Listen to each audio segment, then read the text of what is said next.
She had landed a position at a CNC affiliate in Austin, working her way up in her 2-year stay to an anchoring position.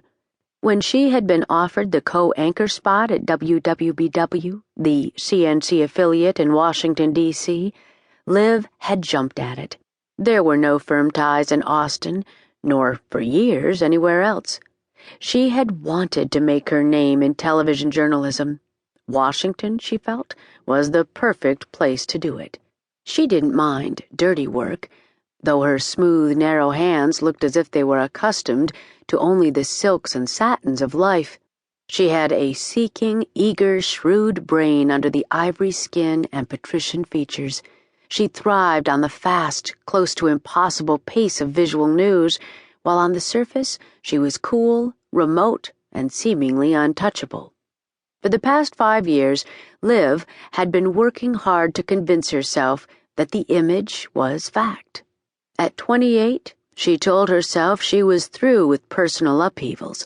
The only roller coaster she wanted to ride on was a professional one. What friends she had made during her 16 months in D.C. were allowed only a glimpse of her past. Liv kept a lock on her private life. "This is Olivia Carmichael," she told the camera. "And Brian Jones. Stay tuned for CNC World News."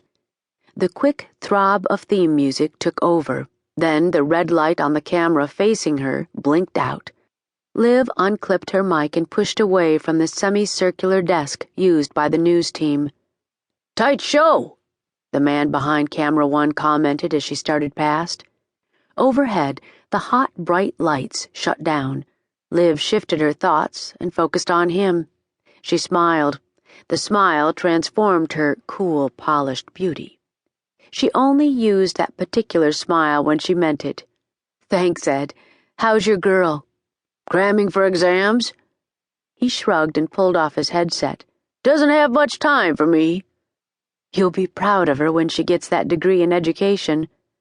"Yeah. Liv."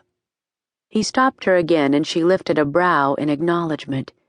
"She wanted me to ask you, He looked uncomfortable as he hesitated. "What?" "Who does your hair?"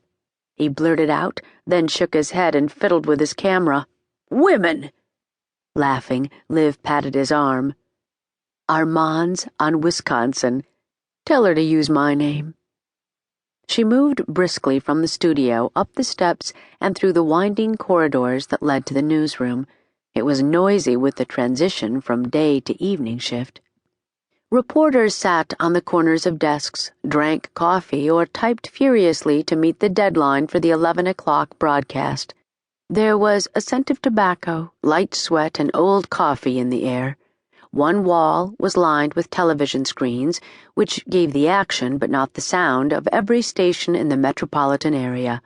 Already on screen 1 was the intro for CNC World News. Liv headed straight through the confusion to the glass-walled office of the news director. "Carl?" She stuck her head in his door. "Do you have a minute?" Carl Pearson was slouched over his desk, hands folded as he stared at a TV screen. The glasses he should have been wearing were under a pile of papers. He had a cup of cold coffee balanced on a stack of files and a cigarette burned down between his fingers. He grunted. Liv entered, knowing the grunt was affirmative. "Good show tonight." His eyes never left the 12-inch screen. Liv took a seat and waited for the commercial break. She could hear the crisp, hard-line tones of Harris McDowell, New York anchor for CNC World News, coming from the set at her side. It was fruitless to talk to Carl when the big guns were out. Harris McDowell was a big gun. She knew he and Carl had worked together in their early days as reporters at the same station in Kansas City, Missouri. But it had been Harris McDowell who had been assigned to cover a presidential cavalcade in Dallas in 1963. The assassination of a president and his on-the-scene reports had rocketed McDowell from relative obscurity to national prominence. Carl Pearson had remained a big fish in a sea of little fishes in Missouri and a handful of other states until he had hung up his notebook in exchange for a desk. To keep listening to this audiobook, I've left you a link in the description so you can do it, at no cost thanks to Audible's 30-day free trial.